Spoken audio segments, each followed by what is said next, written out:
Today we're going to talk about that conversation that we all put off. You know, the one, there's always one in the families, usually it's around death and dying, that conversation that everyone quietly tiptoes around. And it sits there unspoken in between all the school runs and appointments and to hospitals and the ageing and the dinner parties and the family get-togethers.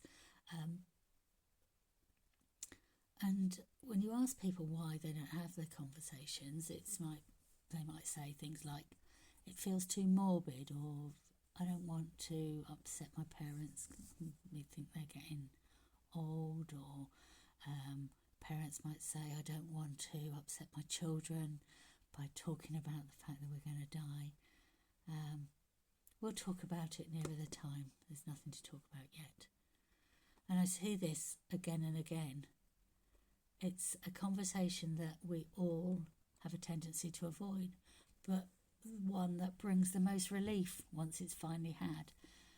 You know, I've had worked with lots of families, and I worked with a family recently, and the daughter was really worried about bringing up a conversation on the topic of what might happen to her mum if she lost capacity, but she didn't want to upset her because her mum was still relatively independent, this, that and the other, and pottering around the house. And what she needed to ask was something like, you know, what would you want? Who do I need to speak to? Who do you want to speak on your behalf? What matters the most to you? And eventually she did pluck up the courage and ask one of those questions, and her mum was so relieved. She said, oh God, I've been wanting to bring this conversation up myself, but I didn't want to upset you. They sat down, had a cup of tea, chatted for about 20 minutes, just about, about what really mattered to mum and what she wanted and definitely didn't want if she lost capacity for some reason. Maybe she had an accident, maybe she had a fall, whatever, just so they know. And for both of them, it was like a weight was lifted from them.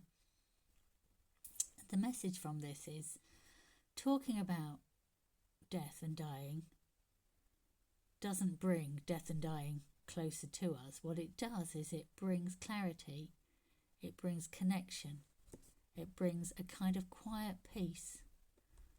So if there's a conversation you've been putting off with your parents, partner, or even with yourself, just begin with something simple like, Mum, if there's ever a time when you couldn't speak for yourself, what would you want us to know? It's not a conversation about dying. It's a conversation about loving someone enough to listen.